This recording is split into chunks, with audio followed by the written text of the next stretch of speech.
ஒரு அழகிய கிராமத்தில் வந்து கைவிலை என்ற பெண்கள் வந்து வசித்து வந்துச்சு. அவங்க வீட்டு திண்ணையில் சிட்டுக்குருவி கூடு கட்டி இருந்துச்சு.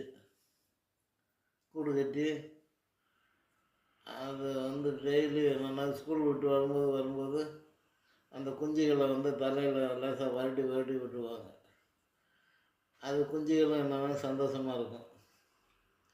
ஒரு நாள் அவங்க அம்மா வரல, சாயந்தரம் வரைக்கும் வரலன்னது இதுக்கு மனசு சங்கடமாக இருந்துச்சு. என்னடா அவங்க அம்மா வரக்கானா அப்படின்றத இது பிள்ளைங்க குஞ்சு பூரா பசிக்காக கத்திக்கிட்டு இருந்துச்சு. இது உடனே அவங்க அம்மா வீட்டுக்குள்ளே போய் சாப்பாடு எடுத்துகிட்டு வந்து மத்தியானம் சாப்பாடு வச்சுருந்த சாப்பாடை எடுத்துகிட்டு வந்து பிசைஞ்சு அதுக்கு துணியாக ஊட்டி விட்டதும் சந்தோஷமாக சாப்பிட்டுக்கிச்சு.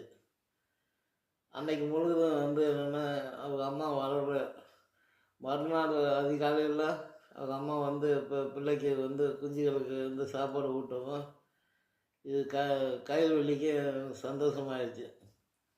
பரவாயில்ல, அவங்க அம்மா வந்து சாப்பாடு கொடுத்துட்டாங்க, இன்னி ஒன்றும் பிரச்சனை இல்லை அப்படின்ட்டு சந்தோஷமாக இருந்துட்டாங்க. அது எண்ணம் புரியாத வந்து எனக்கு பாச தேவையில்லை.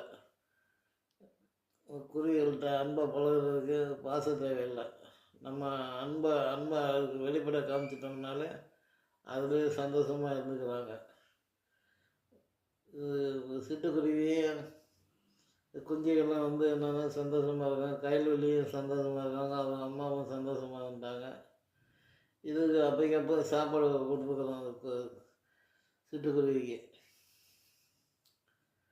அது என்ன முடியாத வந்து என்னன்னாக்க நண்பர்களாகிட்டாங்க.